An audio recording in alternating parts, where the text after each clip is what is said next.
Some viewers may find the following video disturbing. Viewer discretion is advised. Hey everyone, welcome back to Board Games Unlocked, and Brad and I are doing our top 10 good games that we personally will never own. This is a interesting list, at least from my perspective, because you would think naturally that, hey, I really like this game, I might want to have it in my collection, but these, at least for me, the 10 with the honorable mention, are games that I've played every single one of these, obviously. But for one reason or another, they don't fit either in my collection or I mean, there's just a lot of, reasons why you might not want to own a game, even though you think it's really good. So the way that I ordered my list was just kind of based on how good I think it is versus how much I don't just want it in my collection. Yeah, mine are kind of in order about like the ones that if the circumstances were right, I would own it. Okay. Like it's so number one will be my favorite of these games, the one that I think I would probably own if I knew I would get it to the table. Okay, interesting. Yeah. My number one is not my favorite on this list, but yeah, I think I kind of went with that disparity of like I might have actually done the reverse. Like my honorable mention and my number 10 are games I would own versus the later on the list, I guess. But Well, yeah, that'll be an interesting list then. it should be. I think we will have. I don't think we'll have a single crossover. Let's see here. I'm looking at mine. Most of these, Maybe a lot of these on one. my list. A lot of these on my list you own. Oh, So I know that. that's funny. I don't know. Maybe one if I'm just taking Yeah. it out the dark, but I don't know. Yeah. Okay. All right. Well, let's get started with my honorable mention. And this is actually, I should also say 1, 2, 3, 4, 5, 6, 7. 7 of these games I actually have owned at one point. Oh, let me look at that real quick. So 1, 2, 3, 4. 4 of these I've owned. Yeah. So that also takes into consideration of like why we got rid of them for one reason or another. But yep. So my honorable mention is a game that I actually recently got rid of, and that's what made me think of it. It's because mainly that there was a game that came out that basically completely replaced it, and I only have enough room for this type of game in my collection that I wouldn't warrant playing it, but I do believe it is a good game and a very unique theme, and that is Hostage Negotiator. So Hostage Negotiator, if you're not aware, is a solo-only game where you play as a hostage negotiator. And if you have everything for it, you have a bunch of different criminals that are, taken hostages for one reason or another. You can have one where it's about missing kids, like the 2 kids were like left with some family member and they went crazy and hid the kids. And then there's another one where it's a pop star celebrity who's using her like social influence to keep her fans as hostage. So they definitely got really creative with this game. And the reason why I don't own it anymore is because Final Girl came out. And for me, Final Girl does this, but better in every way. And I couldn't justify owning both. But I think for both of those, they have the same mechanisms. Like you have dice that are determine how much you succeed, and then you have some mitigation of those dice, and you play these cards that are down at the bottom. And it's like, oh, I'm going to play this one, and that gives me, 4 conversation points. And if I roll 2 successes, Final Girl does the same thing, but there's more going on. This is relatively a straightforward game. Yeah. And Hostage Negotiator did come with, or not come with, but later on they did a careers, which takes you through, I think, 10 years of a kind of like a story of the career of a hostage negotiator. And it's done really well. Like they did a really good job with it. But at the end of the day, I'd rather have Final Girl. There's more to it. There's going to be more for it. Oh, yeah. So I just and I'm not a solo gamer, like inherently. Like if I'm going to put, yeah, I'm like, if you're strictly a solo gamer or primarily one, I can see owning both. But for me, it's like, okay, one or the other. I went through the careers. That was fun. It was a good time. Didn't really see myself wanting to go back through it. So it's like, okay, well, I guess I'll get rid of this. But this is still a really good one. One I thought I would hate, but nope. Yeah, this one's one that I really haven't actually played this one as much since I've gotten all the Final Girl stuff. And I think Right. the thing that differentiates it besides theme is there's that movement. Like you're moving around places. In this one, you're just pretty much just there playing cards. That's really Yeah. the action, and stuff. So I think Yeah. that was probably the biggest, most positive change to it. Mhm. Spatial awareness type stuff. Yeah, that's true. I don't know. I mean, definitely Final Girl is only as successful as it is because of the foundation it's built on. So you got to give some homage to Hostage Negotiator. But yeah, I'm just way more into that horror theme, and they got a lot of really cool ones coming. Yep. So yeah, it's my honorable mention, Hostage Negotiator. All right, my honorable mention is a game that I have wanted to own a big collection of this game for a long time since I got into the hobby, but there's just they quit making it. There's so much stuff to it. It's so expensive to get it, and it takes up so much space. That's the main reason why I won't ever own it. It's because it costs a fortune and it's out of print and everything. And that's HeroScape. Oh, nice. That's a good one. Because this one's one that always has intrigued me. Like I remember seeing it in Walmart and stuff like that. Yeah. When it was first going out, and I just never bought it. That was kind of before I really got into hobby games and Yeah.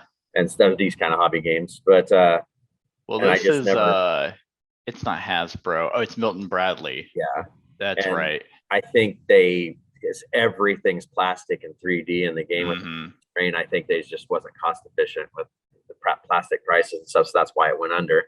But I mean, Yeah. you could just one of those games. It's like they had really so many different. There's the Romans. There's all these fantasy things. There's Marvel superheroes. They have all these different little armies versions, and you run through and you battle them on 3D terrain. I mean, a lot of dice rolling, a lot of craziness. If you've watched in the past, Tom Vassel's always talked about it. He showed how much he has, and he has tubs and tubs and tubs and Mhm. tubs of terrain and stuff for this. And it's like, as fun of a game as it is, I mean, like I've looked to see how much to buy stuff for. Just a little bit is so expensive, and I'm just like, I want to play it. And that's the thing. I've never even played this game. Oh, okay. That's the thing. It's like, I mean, I've seen it played, but Yeah. it's like, but nobody has it anymore, really. Stuff, Man. and it's one that it's always intrigued me, and I've actually watched it played physically, just not actually. Yeah. So fun story. I had this game when it came out. Like yeah. it came out in 2004 is what Board Game Geek has it. It feels like it came out earlier, but that would have made me 13. I would have been 13 years old. So I had it then. And for some reason, I couldn't tell you why. I want to say it was like $20 when it came out. Right. I could be totally wrong on that. It wasn't but for expensive. 'Cause Walmart sold it, and they didn't sell expensive games. Yeah. So, Yeah. and I remember for some reason returning it to Walmart. I don't know why, but like it's one of those things you look back and you're like, damn, I could have kept it. Obviously, I wouldn't have kept it in great condition. I was 13 and Right. didn't care. But no, this is such a cool concept. This was done in a time because the terrain, I mean, yeah, it's colored and that's it. Like, but because it's 3D and it's hexagonal and you can stack it and you can make this. Yeah, it came with I think the picture you showed had that castle in Yeah. it. In fact, I think the trees might have came with it too. But you could differentiate the different types of landscape. You had this was ahead of its time. It was so far. Like, Yeah.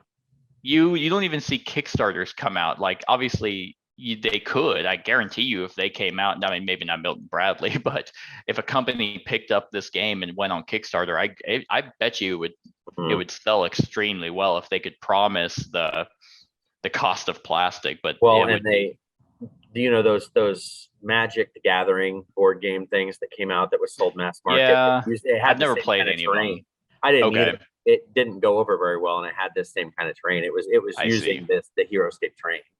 I Everybody looked see. identical to Okay. this and stuff. It just never took off. But yeah, Yeah. they used to sell the blister packs. You know, like Mhm. there'd be like those deals you pull it, and it'd have like 5 people for this little army or This whatever is, you could do and stuff. yeah, Neat. this game is perfect for like that. Yeah, the 10 to 15-year-old range of being like, who do you think would win, Thor or or Right. whatever, right? Or a Valkyrie, a paladin versus I don't even know what they had, The Incredible Hulk. soldier, like an army ranger. Yeah. So But it was just one of those crazy games, and it was just there was so much to it, and it's so Mhm. expensive now, and it's just one of those things that I'll never Yeah. get. I want to try it sometime. You mentioned Dice Tower. I don't even think they play this anymore. The setup and teardown of this game, like, because I actually found someone selling a copy. It was like this, and it was like 2 full packs. They were selling it for a relatively good price. I'm like, you know what? I'm gonna get that again. I got it all in and immediately resold it. I was like, I don't want to set this up. Vassal said that he does it, but he makes his daughter set up the map. Oh, okay.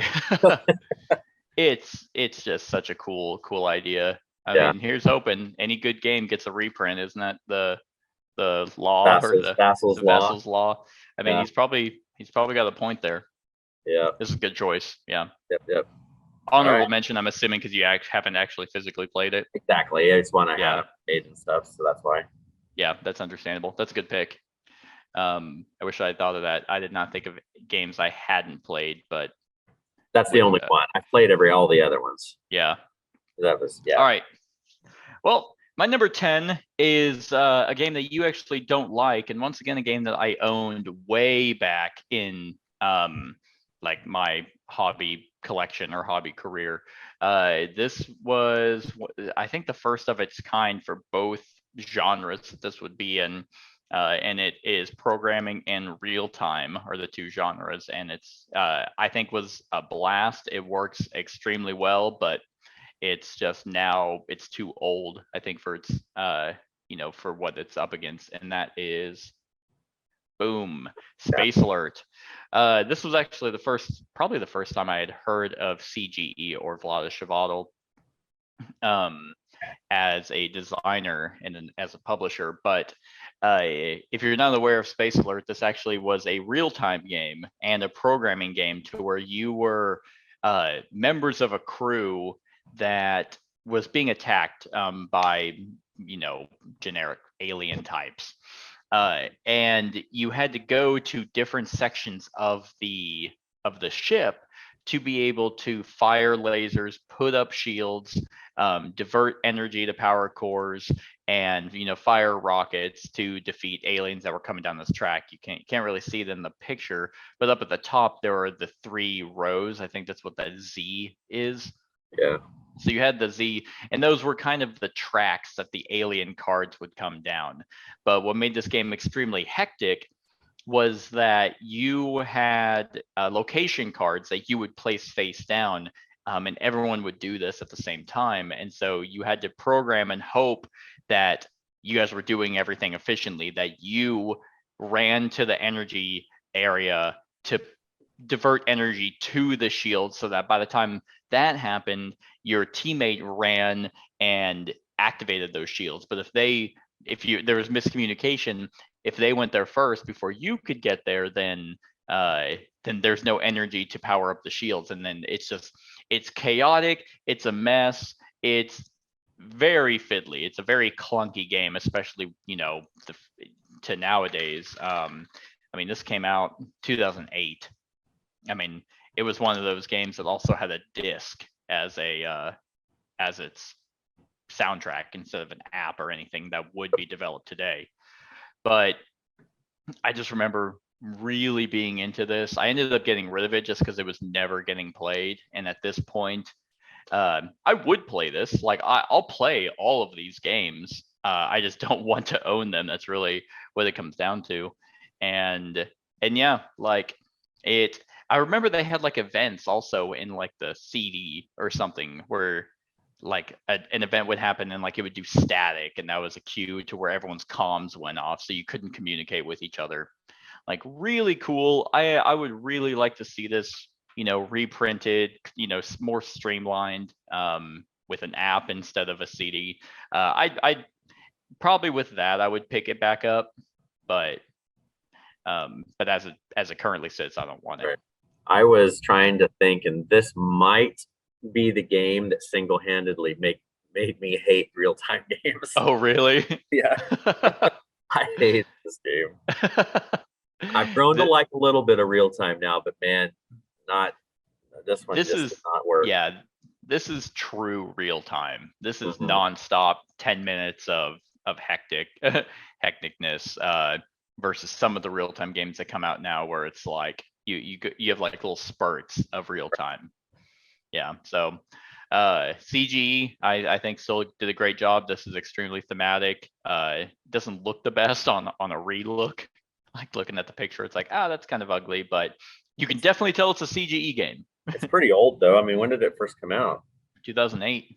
2008. So yeah, Yeah, 14 years ago. it looked pretty decent back when it came out. Oh yeah, yeah. Oh. And I mean, and the soundtrack, they did a great job. I don't think they made any expansions. Wasn't there one expansion? I want to say there was There one. was. Yeah. Yeah, you're right. And I think I actually owned it, never played it. Yeah, the New Frontier came out 2 years later. I think that added a campaign Oh yay!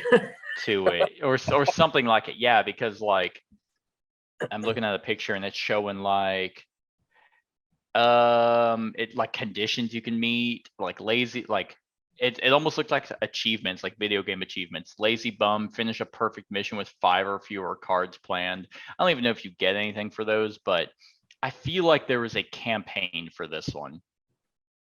But I don't know. But yeah, it was pretty cool. Yeah, because on a relook at some of the pictures, the cards that you played were double-sided, and they were either movement cards or they Mhm. were activation cards of A, B, or C.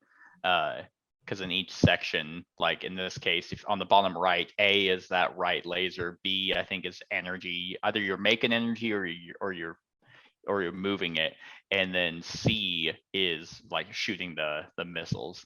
Right. So almost kind of think of the chaos of the captain is dead, but real time. Right. So yeah, that's my number 10, Space Alert. All right. Well, my number 10, I don't know if you've played or not. I'm not a big dexterity game person.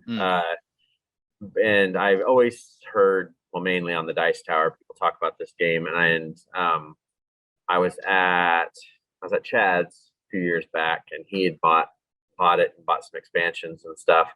And we played the hell out of it. It was super fun, but I'll just never own it because it's dexterity, and it'd be sad to play this game solo.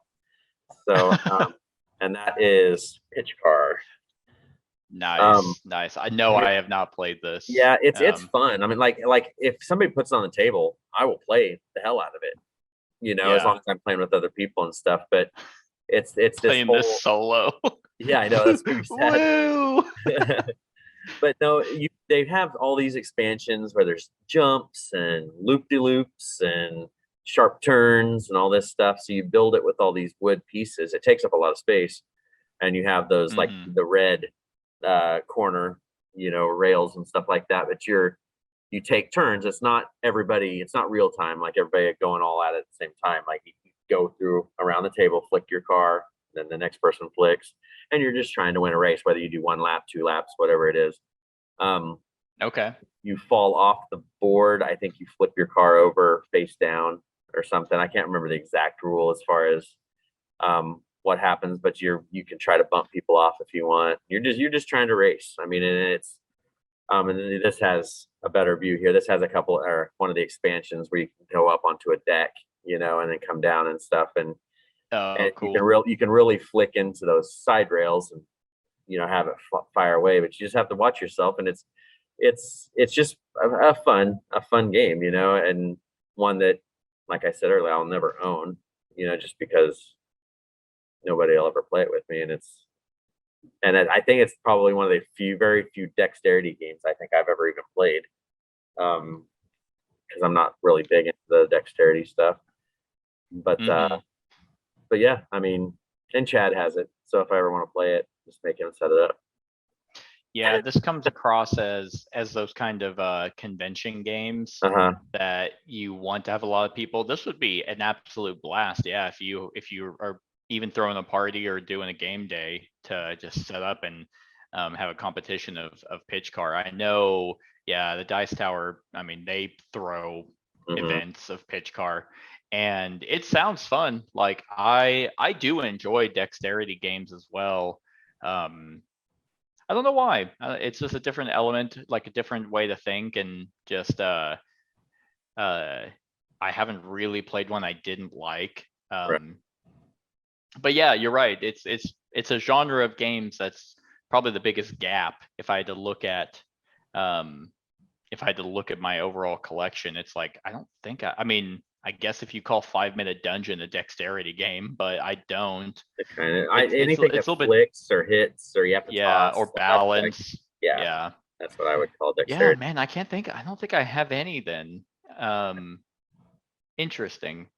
But yeah, like I'd probably own it. It looks like it doesn't take up as much. It Uh, doesn't. It depends on the track build. It gives you track ideas, okay. and it's not a cheap game. Just getting the base box because I can't even find it. it's solid wood. Like Okay. they're thick. They're like half-inch thick. Wood, maybe even more than half-inch. Uh, so I mean, it's not a cheap game when you Okay. go in for it and stuff. But yeah, you know, it's definitely one to try at least once. You know, I've never played Crokinole. Everybody's like, you got to try Crokinole once. So this is the game I would say to try.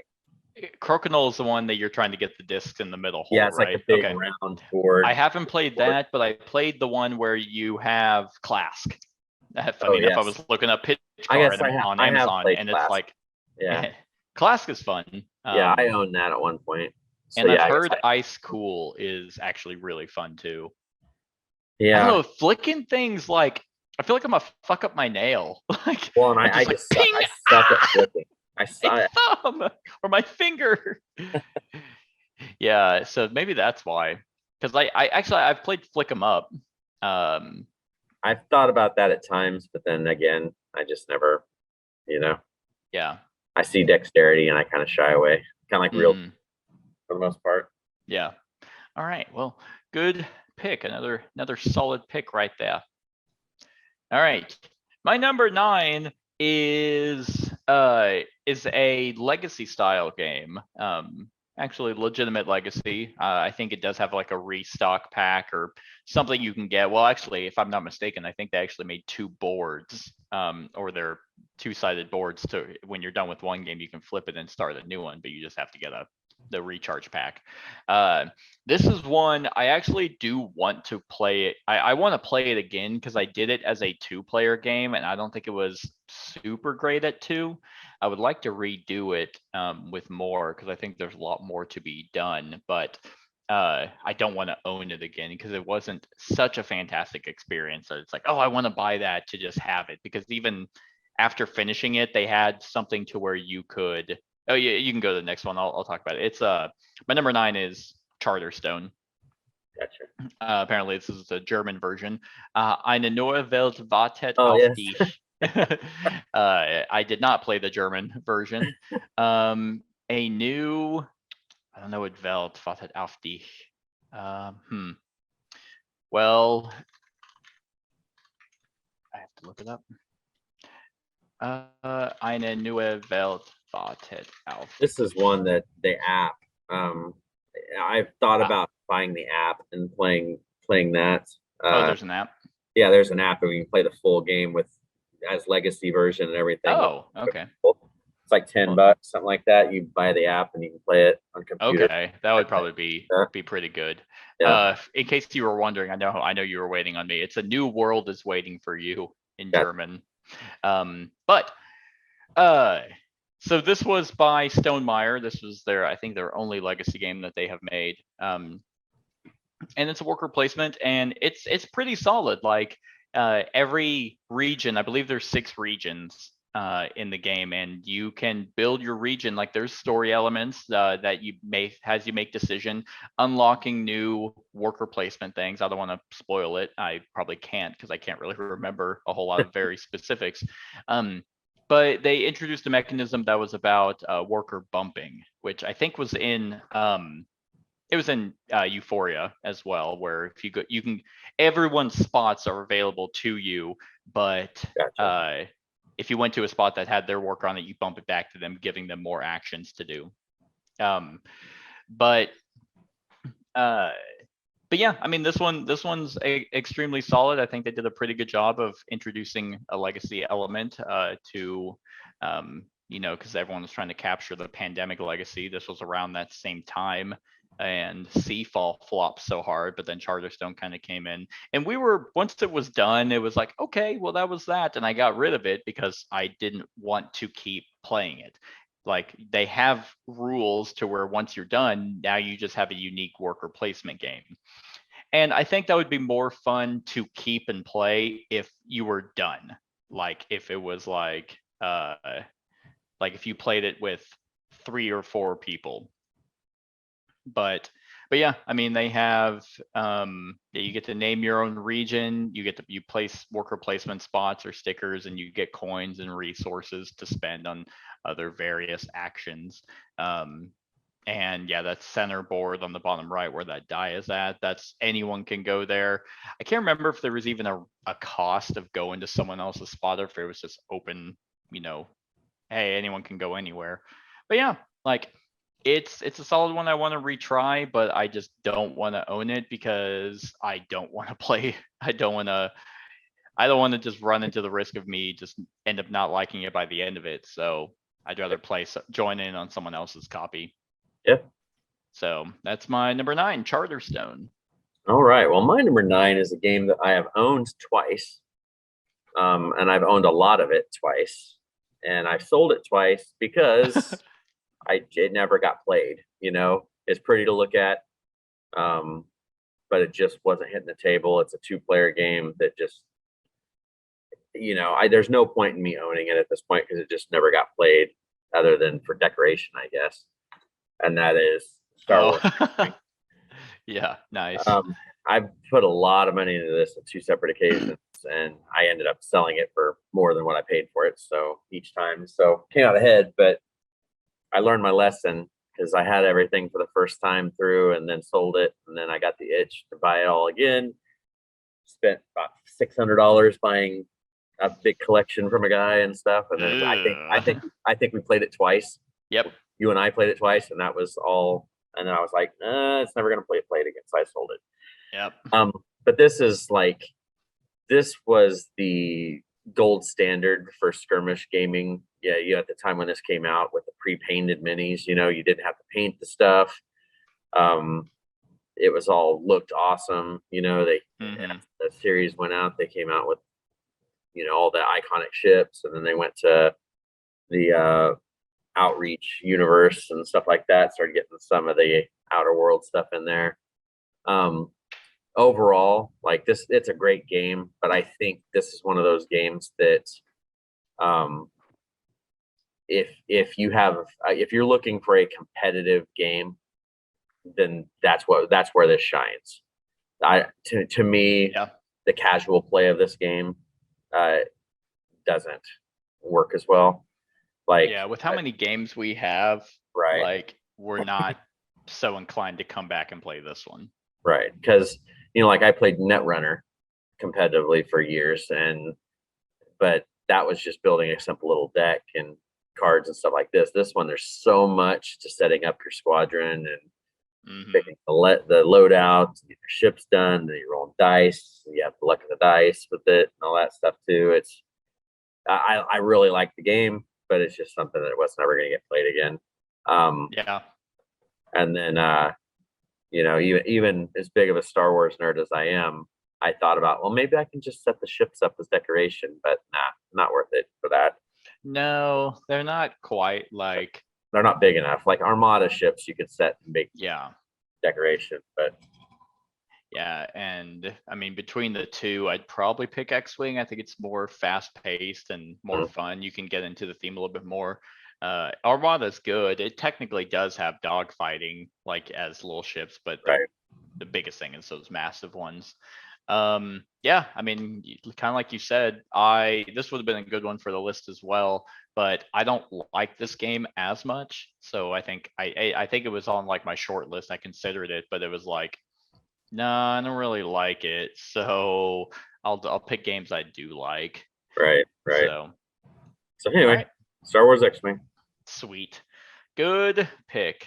All right, my number 8 is one that we have played together, and you actually let me borrow, so I can play it the way it was intended to be played, and um, and then it's relatively it's an extremely solid game, and I was tempted to buy it, but I think at the end of the day, I really just don't want to own this. Once again, this falls into like a solo kind of situation, and I just it's not good enough for me to want to have it for that. And that is Apex, the Theropod deck building game. So besides the glaring issues around this game being competitive, like it's designed to be solo. In fact, I think the solo rules are first, like in the rule book, and then competitive is afterwards, which is usually the opposite. But other than that, it's a relatively complex deck builder that whenever you are playing solo, you have like you build your deck, you have your themed dinosaur that you're trying to build up to be the apex predator, and then you have a predator or an apex person in the deck of like the market, or not even really the market, the game trail that will eventually show up, and you can challenge him, and you win by defeating him and you lose by not defeating him. But they have the evolve pool where you also get different traits that can go into how well that your faction grows to be the apex predator. And they have quite a few dinosaurs, obviously no herbivores or anything, 'cause that would make no sense. But Eat those damn plants. it's like they and then you also have like different sections of your own player board that you're putting cards into, which is what makes this a little bit more of a complex deck builder than just your standard discard pile. You have like your hunt pool, and then you have your discard pile.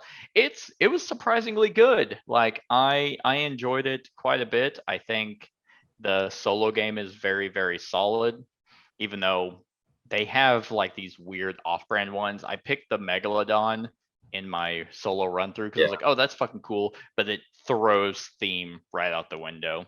Mhm. The I think Megalodon's cool. Sorry. Oh, go ahead. I think what happened with that, because just a little bit of history real fast. This game was kickstarted. It didn't get fulfilled wholly, and a small a small company. I think he was up around Kansas City. Actually got this and did the Kickstarter, and then he actually gave, because Chad, or the other Chad, had backed that one and hadn't gotten hardly anything for it, and people like that actually got all the stuff in this Kickstarter for free that didn't back the last Nice. time, which was awesome. But he I think the plan was, and originally was, they were going to go with a water theme, and I think it Oh, just I see. that far. So I don't know whether this guy is going, if they just did the Kickstarter as a full reprint, because all this stuff was Gotcha. already part of that, or if they're actually going to develop more, because if they develop more, the water stuff could maybe be more It decent. could work. It's almost like they would have to make a whole another game. They'd have to Center. have like the water version, and you'd only Yeah. need the water events and the water, all that jazz. Yeah.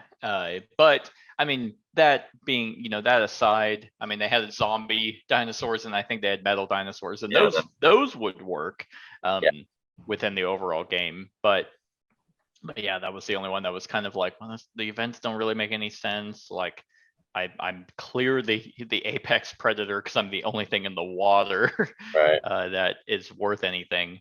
But yeah, this is really good. Like, I've every time I see it, I'm like, should I get that? It is fun, but nah, like I just never end up pulling the trigger just because I'm not inclined to get only solo games. Yeah, I love the art to this game. That's that kind of realism, and a lot Yeah, of them have that it's realistic definitely like look. computer, Yeah, computer generated but it just pops art. with this game, and you're doing Looks stuff. like the Some yeah. of the trait cards, they're really colorful and really, all that stuff, and Mhm. it's just neat. I really like this one. It reminds me of like that old Disney movie Dinosaurs. Like Oh yeah, it's kind of like that, like early 2000s CG. right. Not that it's bad. Like I would have preferred actual artwork, but for relatively stock images, like it's not horrible. This is a really good one. If you've been on the fence, I highly recommend it. But I do not recommend this at a multiplayer game. Like I think it is I mean, if absolutely garbage. two at the very most, if you're even going to do that. I mean, I wouldn't lean that way at all. But if you're going to try it, don't go over two Yeah, because yeah. it just doesn't make sense. It doesn't make sense because you don't fight each other. Like you each fight a separate apex predator. It's like it makes sense if it was like at the end you fought one another if they were somehow made that work. So then you're whoever's like everyone's competing to be the apex predator. Right. That would make sense. But it's like, nope, I killed mine.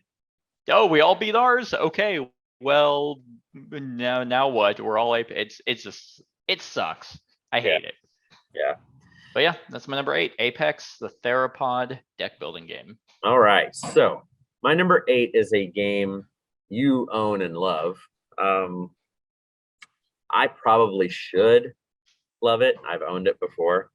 I still can't really figure out what it is about the game that doesn't stick with me. I know it's a good game, and I think I prefer playing it with other people. I think maybe that's something because I play it solo whenever I did own it. Okay. That's Spirit Island. Yeah. I don't have a reason to get this game anymore. I have a lot of other cooperative games I can play solo. I don't know if it's because this one has it's when I say dense, I'm not meaning that in a bad way, but like it's a solid, dense, difficult game, and there's a lot going on.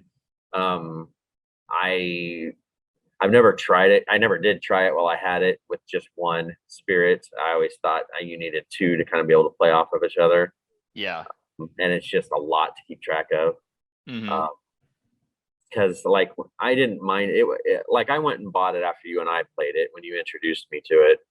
And then we did that as a 3-player, I think. You and Kat played it, and Yep. and that was good. I mean, it was good enough to get me to buy it, and then I tried doing some solo stuff and everything, and it just didn't stick with me and stuff. I definitely see the genius in the game. I like the mechanics are there, the art's there, the stories you can tell are there. It just was one that for me was never going to hit the table at that point. Yeah.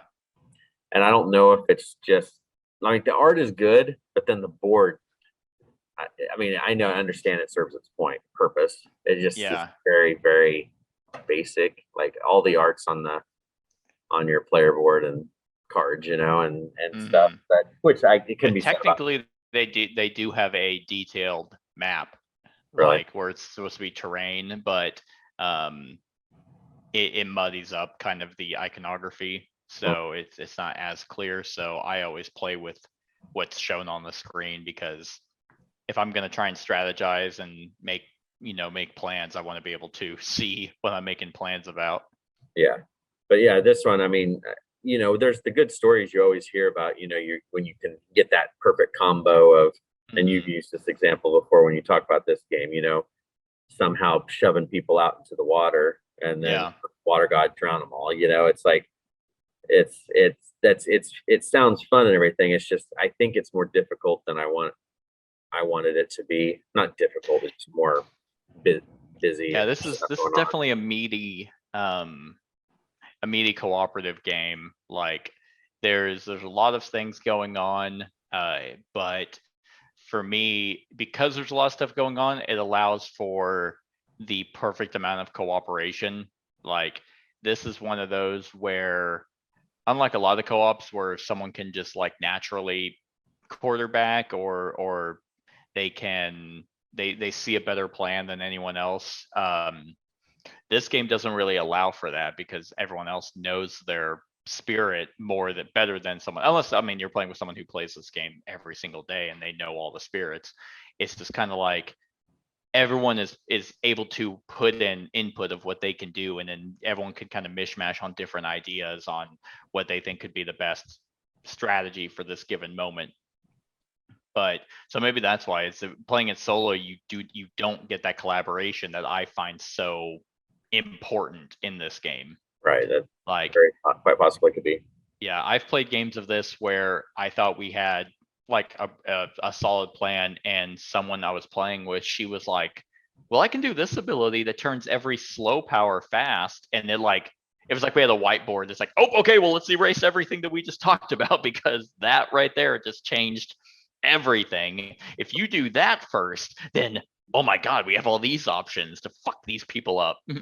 So yeah, it solo. I've never played this solo. I've never had an inclination to even want to, because this is my favorite cooperative game, and I don't view solo games as cooperative.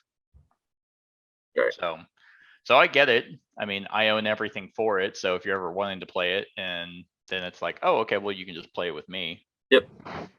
Sounds good. All right. Good game. Love it.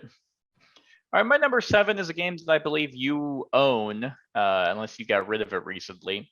This is one that I owned also a long time ago. Back whenever I was getting into the hobby, I ended up watching a review on it back then, and I was like, oh, I'll try and get into that. And this is one that I didn't like, and then I liked, and now I'm kind of neutral on it. Like I see how it's good, but I have no interest. Kind of like this one. It's funny enough in the same kind of feel overall, and that is Mage Knight, another Vlaada Chvátil game, funny enough. So Mage Knight is kind of crowned as like a gamer's game. There's a lot of very minuscule rules that you have to remember. All the enemies have something specific about them. It's kind of like what Too Many Bones was before Too Many Bones in terms of the enemies, like having very specific stats. It's kind of like if you were to play a video game as a board game, that's kind of what Mage Knight is. Tons of different scenarios to either play solo or play with different people, going out and exploring the land, go into different, mage towers, having battles, go into settlements, finishing various scenario objectives. Dealing with terrain, going through terrain, exploring the land, spreading the board out, and all while building a deck. It's at its core a deck builder, but it utilizes the cards of and this is actually what turned me, because I used to not like it because I thought it was too fiddly, but then that was also around the same time I didn't like deck builders. I've come around on that, and I really think the deck building aspect of this game is very solid. Like how all of your cards have like have an ability, but if there's that mana that's in the air, like you just roll dice and that's the mana available, then it's like, oh, I can use this to enhance this card. And instead of moving 2 spaces, through Way of the Wind or whatever card it might be, I can use this wind element. And now I can move 6 spaces. I think that's extremely, I guess I'll say unique, but it's exhilarating. It's enhancing to be able to look at your hand of cards and be like, I can do so many cool things with this magic that's available. Whenever you take wounds go into your deck, and they like, you don't have health per se, but it's like it just clogs up your hand, and so you're less efficient each turn. I've always liked systems like that. It for some reason makes more thematic sense than having a health pool. I don't know why. Right. like, I have 15 health. It's like, well, you just get stabbed with a sword. Yeah, but I have 11 health now. But yeah, this is kind of one of those that I do appreciate. I respect this game, but I have no interest in owning it. Right. Like, I would play it for sure and put it on the channel, but nah, don't want to play it solo. Don't want to learn it. I just don't want to mess really with this game. Unless it's being taught to me and I'm playing someone else's copy. So not a whole lot more to say about that. My relationship with this game is very odd. Like, but it's very good. If you want a meaty deck building solo game, primarily solo. This one isn't one of those that's awful if you're playing with other players, but it feels like you should just be playing, with one character. Yeah, this one always is talked about as being the #1 solo game out there whenever you see lists and stuff. But there's a lot going on. I mean, I still own the base game stuff.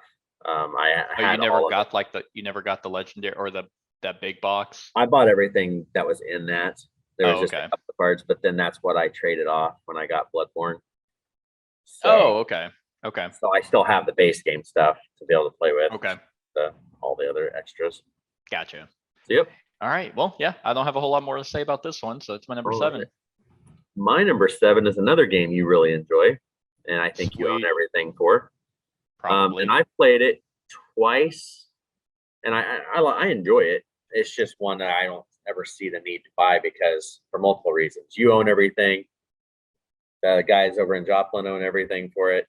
So if I ever get the want to play this game again, I'll just play your guys's. And that is Root. This is a very good, well-designed, well thought out, much better than its predecessor, Vast. Yeah. And I don't like the art of this.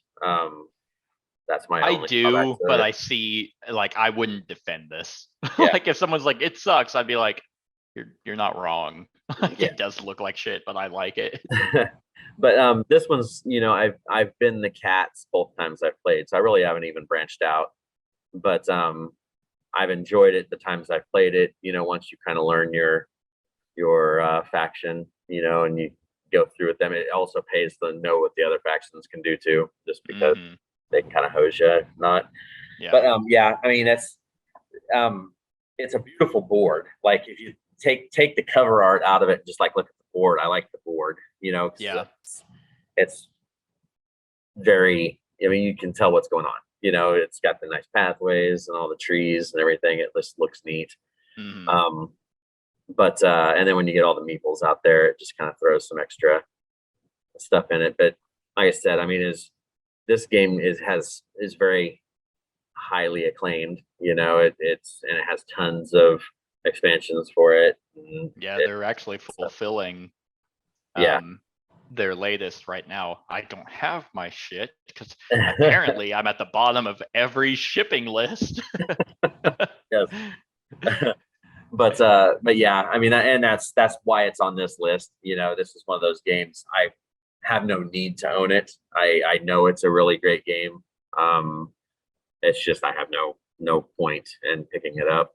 Yeah, apparently with the latest expansions they've added, and this isn't me trying to sell you on the game or anything, but from what I've heard, the first edition of their Clockwork solo game where it's supposed to Mhm. have AI, apparently I hated that. I thought it was dog shit.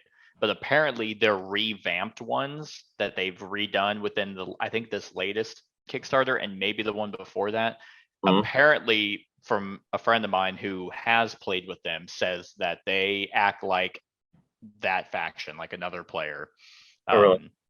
So not sure if that's something to make you want to go out and get it. I can't vouch for it. I haven't tried it, but if what he says it's true, I think that's a really cool system because this game is also one of those things that I think 4 is probably minimum I would play. Like, and I guess they've designed it in a way where if you're playing with a certain number of people, well, now what they do for faction balance, they give you points and each faction is worth a certain number of points. So it's like, oh, in a 3-player game, you need 18 points. Gotcha. And so it's like, okay, well, the cats have to be in it. They're worth 11 and the birds are 5. So now you can pick something that's worth 2 or any combination as long as you hit that threshold. And I think that's really smart of them to include because otherwise you're just gonna have horrible games. But yeah, if you have only 3 people and apparently if this AI system is really, all it's cracked up to be, then you can just add someone. But I've also heard the computer game, like on Steam. Yeah, I've heard heard the app that's- is really good. Yeah. So So- that's also another avenue. That's what I've heard you should get to learn the game. Right. is Right. The app. And I didn't have trouble picking it up, at least with the faction I played. It's just one of those things. I mean, and I could say this about several games that we own. Everybody owns all of it. Like right now, if I was like, hey, I think I want to own Root, I'm so far behind the curve right now. It costs quite a bit to get caught up. Yeah. All that crap, and it really would never hit the table either, I wouldn't think. Right. Yeah. Unless you wanted to try the Automa, the Clockwork characters. Right. But no, that makes sense. Yeah, this game is phenomenal. One of my favorites. Definitely in my top 100. I can't wait to try the new factions, and I just hope they keep making factions. But Yep. yeah, that's a good one. That'll work. All right. My number 6, this is an old game. This game I haven't thought about in a while, and it's very, I don't even know if this has been on a top 10. If it has, it's been a long time since. So this is basically a re-theme of one of my favorite games one of my favorite games. And I used to own both, and I was like, oh, they're different enough to own both, but I eventually got rid of it because the theme itself doesn't really speak to me. And that is Relic. Yeah. So Relic, as you can see down at the bottom, based on the Talisman game system, I have everything for Talisman. I'm the only person in the world who is still championing Talisman. But Relic is that game, but set in the Warhammer 40K universe, and I don't know shit about Warhammer 40K. I barely know anything about just regular Warhammer, and it's relatively the same type of game. You have the 3 layers, the 3 tiers of the board. You go around the outer edge, dealing with different types of challenges based off where you're at. So if you land on a spot with 2 yellows, you draw 2 yellow cards from the yellow deck and deal with those. Either they're items that you can upgrade on your character or they're enemies that you have to fight. And you have various dials that you can upgrade as your skills. It's relatively the same thing as Talisman. And for me, the reason why Relic is on here is I very much like Talisman.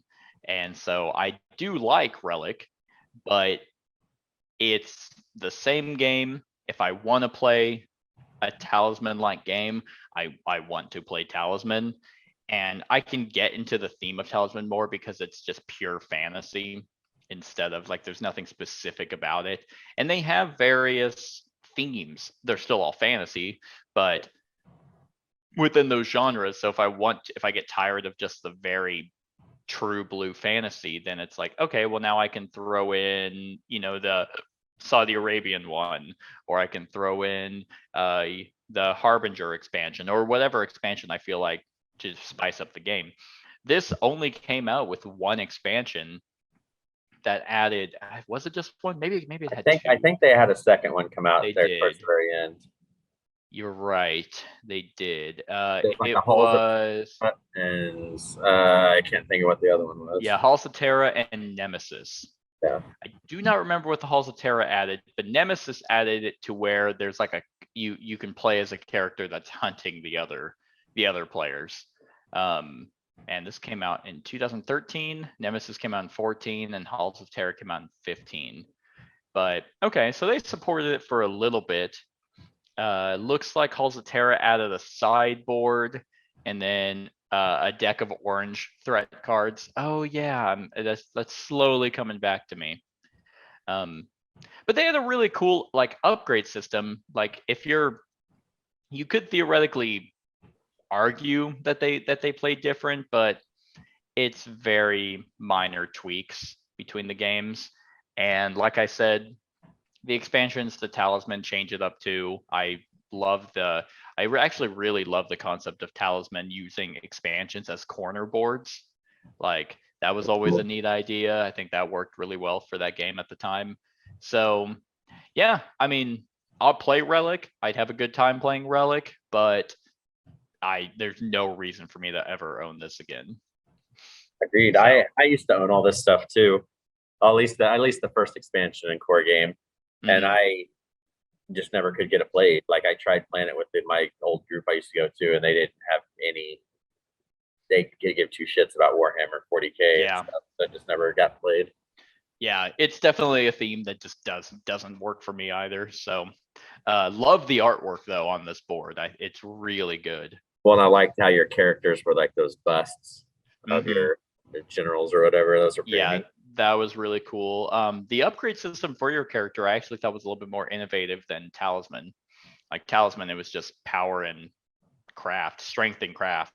So, and then you have a shit ton of items. You didn't get as many items in this one, but you upgraded better. So you Right. actually had like a skill tree, but not a skill tree, but you had multiple skills, more of like an RPG kind of thing. Right. So yeah, that's my number 6, Relic. All right, good choice. Well, my number No one's 6 is even another. no one's even thought about this game since it came out. Well, you know what? Because I've seen on sale every once in a while, they have like a deluxe version of this. It's on clearance sometimes, like online, like whether Really? it's. And I was like, what's the difference between the one I had and the deluxe version? You know, it's like, Yeah, that's true. I Yeah. didn't even know there was one. every once in a while it'll be like on a clearance sale on like one of the online retailers or something, and Oh, okay. it's Cool. still like 60 or 70 bucks for the deluxe. And I was just like, Ah. not really. Yeah. But anyway, all right, my number 6 is one that you also own. I got the all-in Kickstarter with the expansion and all that stuff, and I tried it, and with it being a primarily solo game, it just was too open-ended, and that's probably the big giveaway. Yep, Because absolutely. the Seventh Continent, like this game for all intents and purposes should be right in my wheelhouse.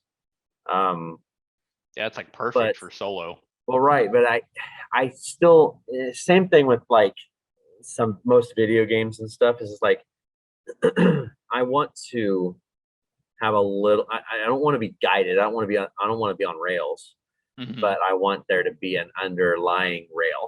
You know, like what if this game had an objective list right or something to where it's like Skyrim, for example, if Skyrim literally was just so open world and you're like, you have nothing, you don't have a quest log or anything, it would make it a slog for a lot of people. But at least you can have even if it's 30 quests, at least you can go into your quest log and be like, I want to do this one. right.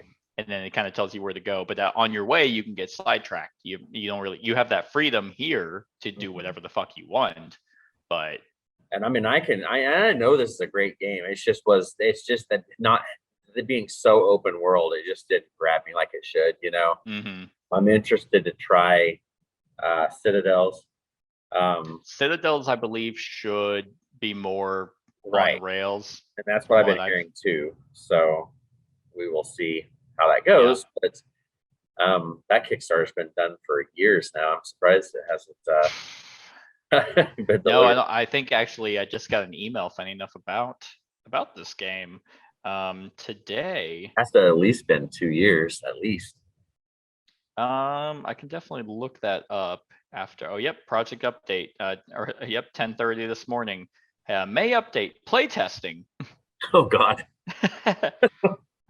Well, I mean, I get it. Like, if if they're basically making this game, but with a story and Mm. quests, I would imagine it is more difficult to design than this, because you have to have, instead of, I mean, this game is amazing. Like I love this game. I think it's a achievement in modern day board gaming.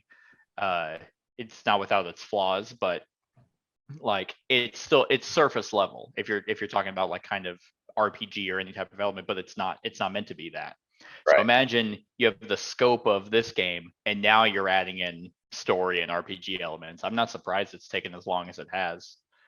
Well, and you don't want Especially them to with- rush it. You want them to make sure it's linear and hits on all notes. Doesn't Exactly. Or give you kind of what you're looking for. Hey, it's not just go from A to B. It's you can go from A to B, but you can go from A to A.1 to point 2.3. You can do whatever you Right. want in between, but you can still have a overall, I know where I need to go to actually continue.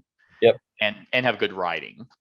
Yeah. So, So like I said, this is one. I mean, I could see the greatness in it. I know why people love it. It's just for my, like has been the trend with several of these. It's like it just doesn't click with me per se, and that's why I'll never really ever own it again. Yeah, no, I get it, honestly. Like this isn't even one, I mean, it's in my top 10 and I don't want to play this game all the time.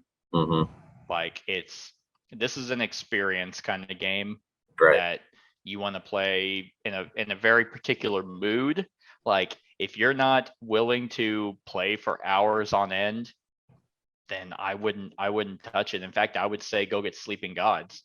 Like if you want that succinctness but that sandboxy feel. Have you played Sleeping Gods yet? It's still in shrink. You're grounded. Go to your room.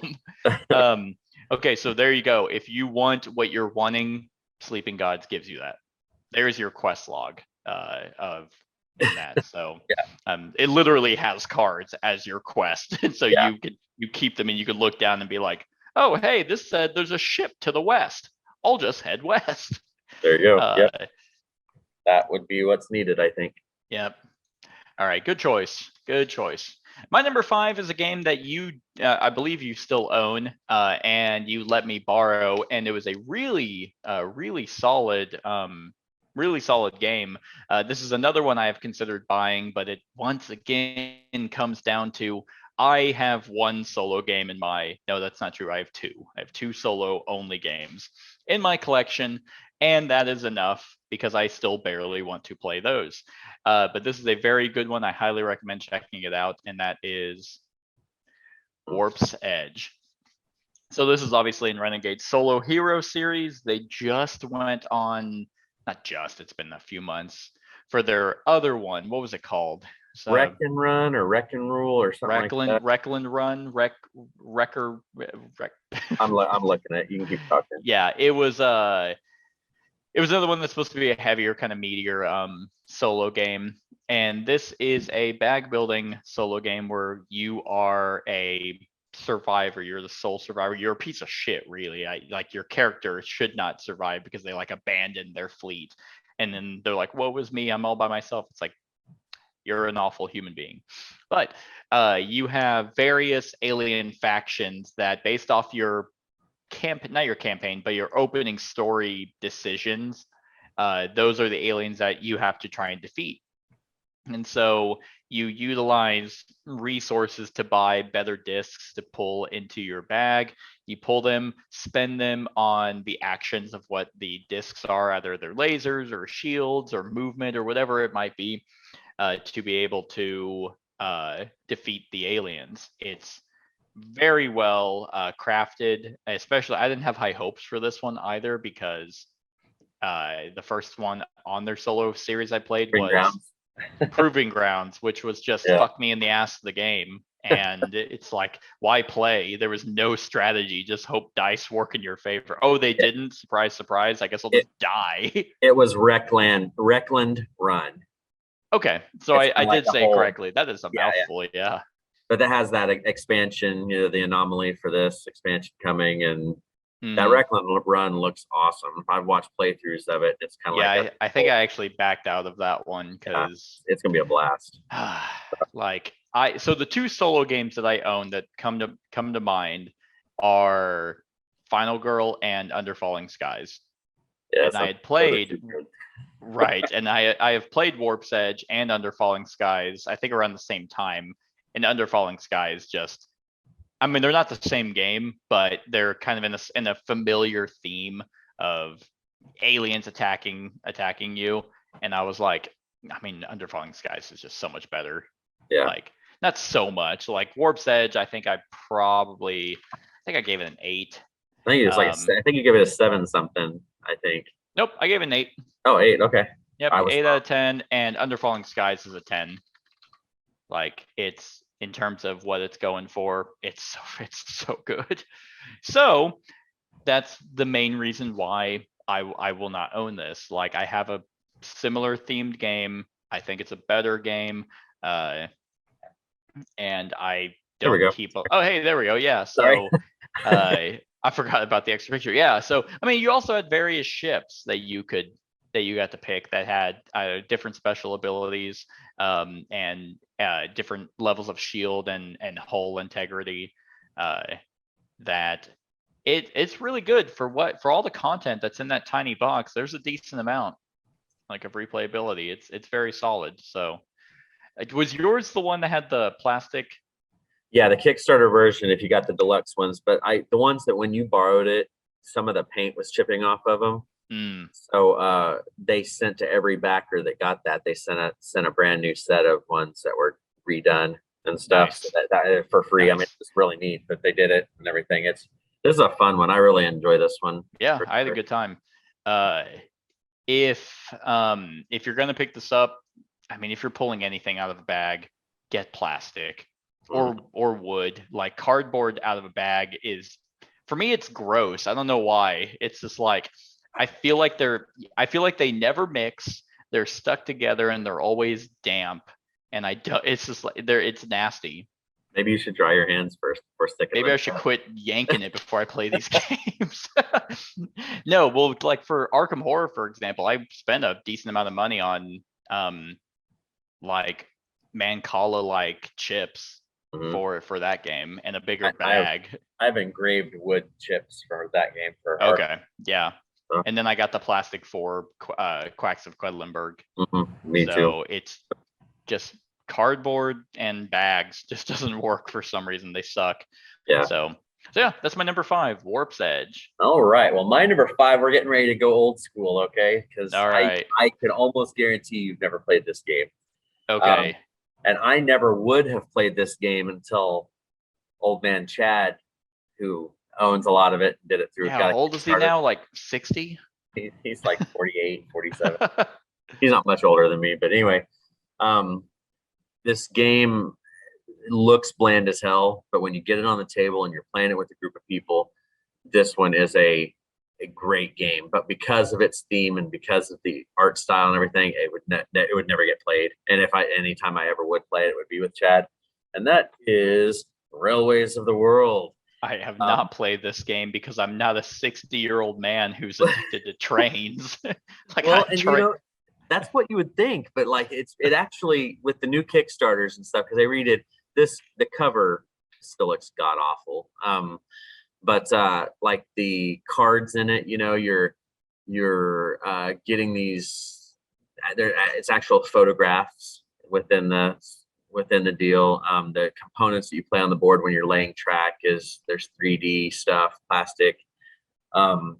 You earn money because you're trying to connect cities by railroad tracks, obviously.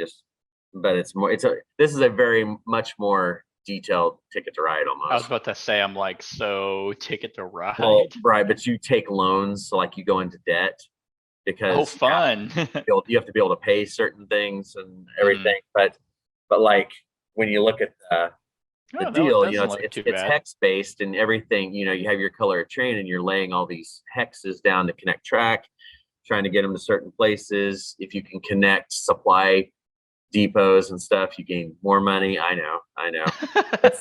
Like I said, when this was the game that Chad got Kickstarted, and he wanted to play this so bad, and he set it up as I think we played it at 6, and I was like, this is gonna suck ass, but it actually was really fun. Like Okay. it really did really well. And No, I've heard good things about this game. Trains are something that you'd have to you'd have to like blind me and be like, all No, I right, know. this is the game we're playing. It's like, oh shit. Oh, I rode with you over here, so Yeah. I'm stuck. Like if I own this, I would highly recommend you play it. Like, don't go out. I mean, because I really think the mechanics of this game outlast the theme. If Okay. that makes sense. Like, because yeah, trains are boring as hell to me, and everything's like, oh, we're going to build a track from Chicago to New York. Let's see what but it's all the extra stuff, like you're And we'll be in debt while doing it. right. And Yay. each round, you gain money, and then there's events that pop up and everything. It actually was a surprising one, and one that if I had the right group to play, I would own all of this, just because So this came out 2004 or 5 is when it first came out, and they got re-implemented. 2005, but it looks like Railways Express Yes. So is that the new one? Well, no, this is the one that still has this- stuff coming out. This one re-implemented Railroad Tycoon. Okay. And then it has several. There's like it also has parts of it that come from other train games like Age of Steam.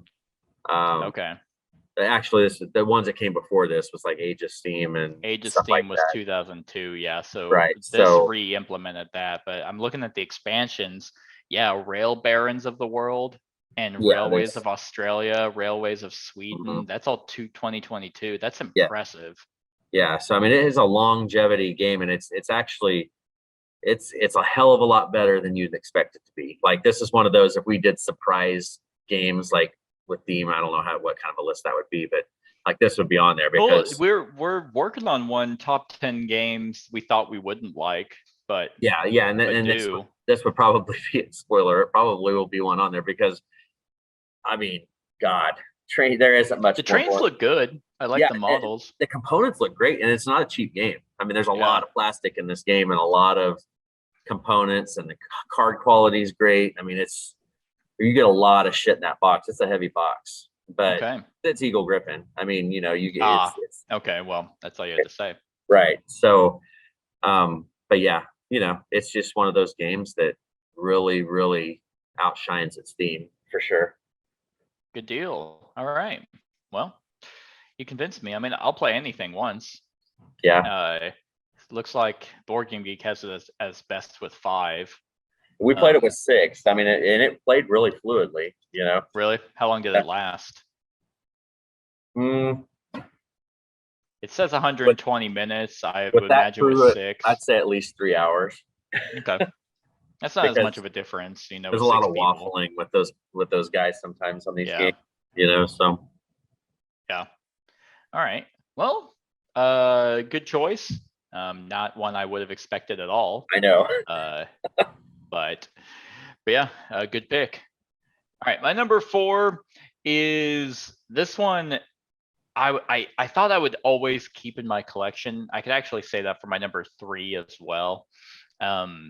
But because this one is extremely solid, it was very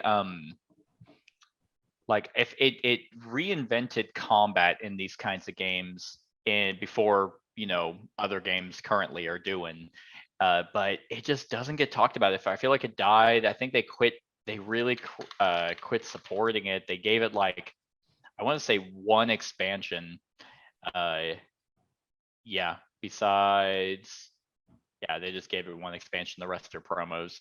And that is Cry Havoc by Portal Games. Now, if you're looking at this box, I also think this box doesn't do it a whole lot of justice. Cry Havoc, it's like that's nonsense. This art is nonsense, but it's an area control game. Everyone plays asymmetric factions where everyone's going onto this planet that has like gems and resources that everyone wants. That's the theme. And if you're playing with 4, which was the max it played with, one person played as these like mystical people, others played as mechs, third played, I believe, as humans, and then the fourth had to play the inhabitants of the planet, the, I think, Trogs. Trogs, yeah, that sounds right. I was trying to think of it when you were talking about it. Yep. Oh, I have them right here. We have humans and pilgrims. Oh, well, I guess those were different. Machines and Trogs. So they went really creative with the faction names there. But the really cool thing of this game was that every faction did play different. And this was also one before kind of Rising Sun. This is, I would say, almost a precursor to Rising Sun, because you could have multiple combats. If you moved and you did actions, I don't remember specifics on how actions were done, but if you moved into multiple locations, you would have multiple battles. And you wanted to control areas because they gave you the resources, which were then converted into victory points. But what was also really cool is they had, I wonder if I can find it to talk about it specifically. Instead of rolling dice or anything, this was one of those similar to, again, Rising Sun, of different combat choices. Do you want to take prisoners? Do you want to try and kill their units? Do you want to retreat? Let's see. Yeah, I remember that being a thing. Yeah. Because you took their characters and put them on like your player board on a certain Yep. spot or something. Yeah. And this was something you hadn't seen before. At least I hadn't seen, where you think that would be a picture that would actually, because it was such a innovative part of this game, but I can't find it. So I can't give exact specifics on what the choice is. Oh wait, is this it? Ah, yes. You could either, because you would use the units in that battle to try and win a majority in various things. And it looks like, well, great, this picture's upside down. How helpful for fucking no one. To capture prisoners, to claim the territory, or I think maybe to kill units. So similar to how money is used in Rising Sun to win. Oh, we want to, do the poets, or we want to do the seppuku, or we want to win this territory. This did it before that, and I thought that was extremely cool. Instead of using your your money, you had to use the people that were in that combat, and players would kind of vie for majority in those various factions or various actions within combat. So it was very, very cool. The asymmetric faction powers were neat. Ultimately, I mean, it was a solid area control game, but the problem was there was actually a few problems with it. In a 4-player game, having the Trogs there, instead of them being on the outside, they were in the middle. So they're the ones getting attacked, and they're almost always in fights because you're in between the other factions, so they can't even really get to them. Like, so in my run through I did of this long time ago, I was in almost every single fight, and I was like, oh, well, why was I always being attacked? It's like, well, they couldn't even get to the other players to attack them. So that was kind of bad. And the fact that they didn't support it. They had one expansion, like no new factions, no new nothing. So I'm not surprised that it died, but I eventually got rid of this because it was just not hitting the table at all. And in a genre in a genre like this, there's just other games I'd rather play. So Yeah. that's really it. That's my number 4. Yep, I don't disagree with you on that one for sure. I own the base game of this one and played it a couple times, and that was all further I went with it.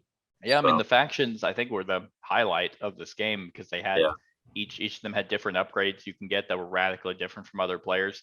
It's like a combination of Rising Sun and Root, and I mean, both those games are clearly superior. right. All right. So my number 4 is a game that has always intrigued me. I've played it twice, had a blast playing it both times I've played it, but it will never ever hit the table for me. Plus, it's expensive to get right now. And it's a kind of a sandboxy kind of game, where you start off as a lowly captain, and you're trying in a small ship, and you're trying to win this game by becoming the most famous captain, and that is Oh, Saya, Legends of the Drift System. Have you ever played this one? I have. I don't like it. Yeah, this one's You one think I would, but I really Yeah. don't. I don't know why. I like I said, I've only played twice, and I had a lot of fun with it each time. It's you kind of can choose which way you want to go with this one. I mean, you can choose to be a trader, a pirate, you can be a miner, just all this different stuff depending, and you're upgrading your ships and trying to gain more, I don't even know what they call it in the game, they like more renown. You're trying to be the best, most famous captain, by the end of it. Yeah. But there is a lot of the randomness pops up when you are moving, because you can I think, I'm trying to remember, you can explore a hex and flip it over, but you don't have to go in there, or you can just move directly into it. And if you move directly into it, I mean, there could be a sun, and then you could just be dead. Yeah. Yeah, there's only one sun in the entire game. Right. Oh, I hit it. Yeah, But, and I mean, this game definitely has those moments of like those hilarious moments or really cool epic moments, but I don't know why this one just doesn't work for me. Yeah, and I think and this is one of those, and I don't know what expansions have done because I haven't played with any of the expansions, but like this is one of those 3 to 5 player games, like Yeah. you're not going to play it with 1 or 2, and it's just never going to hit the table for me, especially at the price point that it is to get the stuff. Yeah. Because it's really neat looking. Like all the ships are pre-painted, Mhm. the little ships you get, and if you got the Kickstarter version, there's the metal money, and I mean, it's a well produced game and everything. It's just one of those things that, if I bought it, it would just be something that would just sit around, just because Yeah. it would never get played. And I know a couple people that own it, so I can play theirs when it comes down to it. But Yeah, I mean, this one is really, I mean, in terms of sandboxy, it's pretty much there. Like, yeah, you can create and custom, especially with the newest expansion, like you can really customize your ship in any way that you want to fit any type of, play style that you're feeling. Like, but it adds a little bit more randomness than what I would like. And then I don't know. The multi sandbox games might be just something I don't enjoy. It's like, because if I want to do something, if I want to be like a merchant or something, and I want to do just that, but someone is also playing as a bounty hunter or a pirate, well, then they're clearly going to attack me, and I don't have any way to defend myself. And that's just more annoying to me. If it's sandboxy, I'd rather everyone be doing the same thing, mainly cooperative. Or if it's competitive, I want everyone to, like, if we're all going to attack each other, then let's just all attack each other.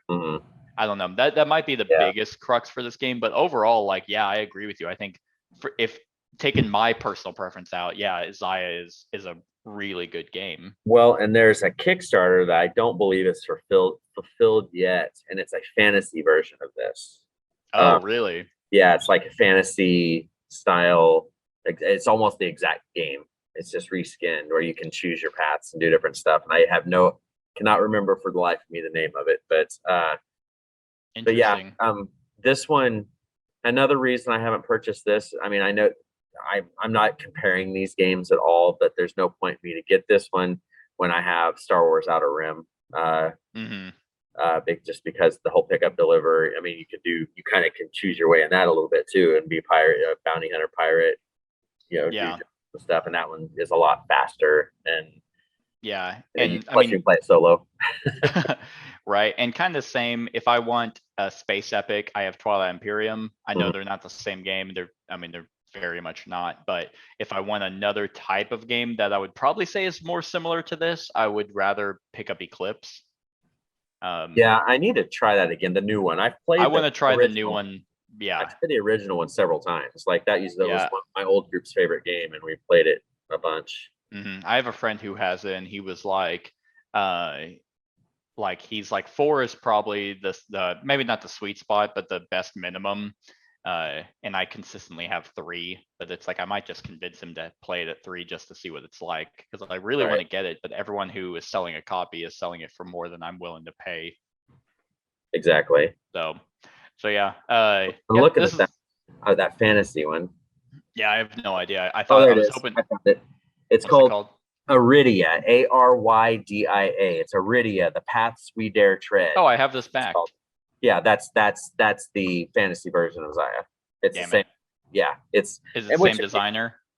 I think so. I think it's. I literally Yep. think it's the exact same game, just fantasy. I think it is. Yeah, well, there's a bunch of different artists, but same publisher, Far Off Games, Yeah. and same designer. Well, shit. Hey, maybe the I fantasy will push it over the edge a little bit. Maybe well, the this randomness is will be, well, you know, Aridia is it's cooperative. right. It says open world campaign based cooperative. So fantasy based Green Legacy. I don't know what the fuck Green Legacy is. Um, that's in quotes too. As for being a Green Legacy game, what does that even mean? Maybe it's green, like maybe it's environmentally friendly. Maybe. Oh, you know what? I bet you that could be. If they're saying Green Legacy, maybe yeah, it's like where you're not just throwing away a bunch of shit. Mhm.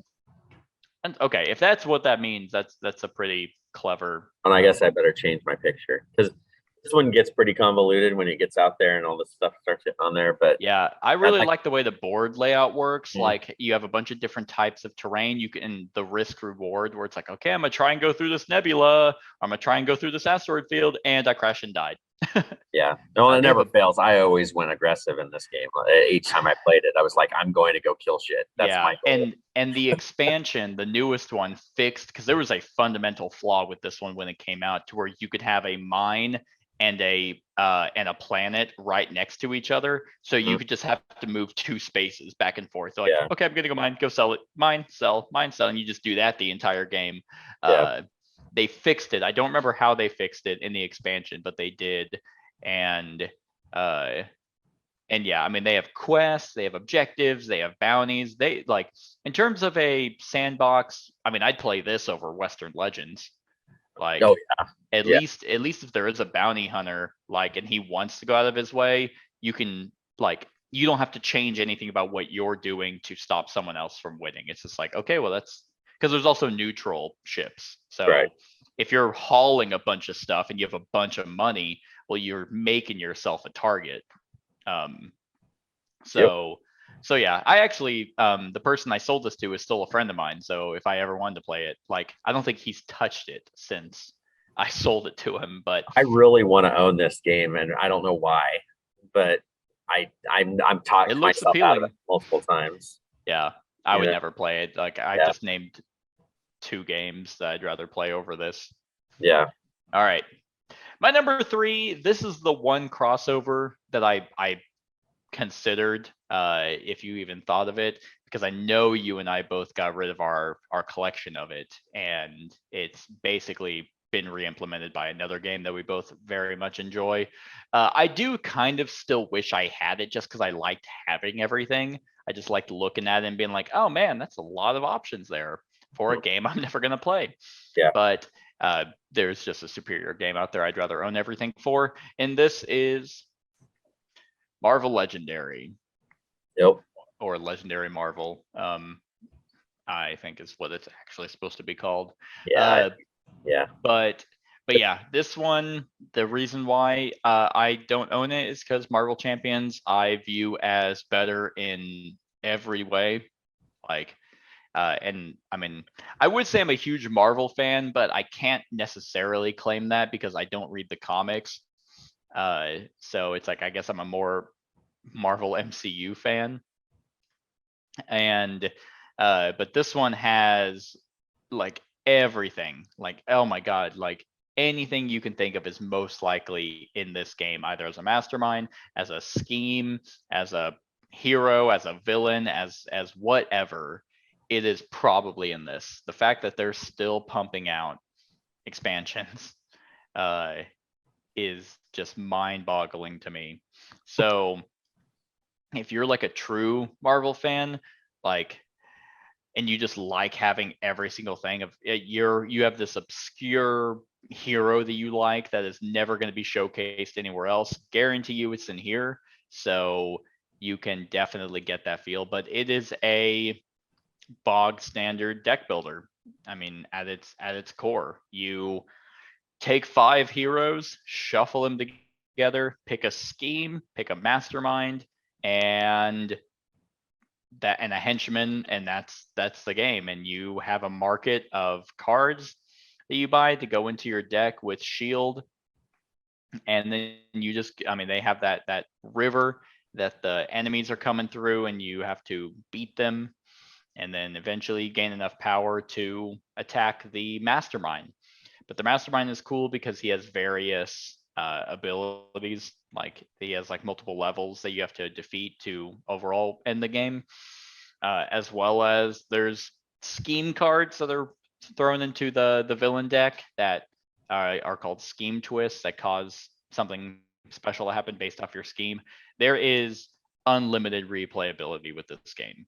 Like it's just it's mind-boggling. But Actually, your deck of schemes are several inches Yeah. thick, and that's a Yeah. different way the game plays each time you play. You know, Mhm. so Yep. yeah, I mean, I've played it like where one of the schemes is there's no villain like row. Everyone has their own villain row. It's just, and then there's an app. I highly recommend getting the app that helps you randomize. Like you could just click and it's just like, oh, here's your henchman, here's your mastermind, here's your scheme, and here's your heroes. And you can modify that, of course, if you don't want to be like, I don't want to play with Hawkeye. He sucks. But man, there's just so much to this game. I was up to date on everything for it, and I don't think this is one of those games that it's out of print. The only thing that's hard and pretty much impossible to get is the villains. well, there's And like maybe the Dark X-Men- City. the X-Men box is, Oh, is that hard to and get? the villains box, and one of the other big side expansion boxes went go Okay. funny because when I sold mine, those were the main ones they were wanting. Gotcha. Or those- Gotcha. I knew villains for sure was almost impossible to get for if you're not spending $150 just on that. But I mean, ultimately, yeah, you can get the new, I mean, the core set, and then just get all the 30 small box expansions, and have the penultimate Marvel game. Or you But- can just buy Marvel Champions and buy whatever heroes you want and Yeah. have a pre-built deck and just go that way. Yep. Yep. And that's really why this is so far up here, is the fact that, I mean, with Marvel Champions still being supported, I mean, this is still being supported too, but for me, I'm way more engaged. It's way more thematic when you're playing a very specific hero that is designed differently from everyone else. And with the, box campaigns that they're releasing. Yep.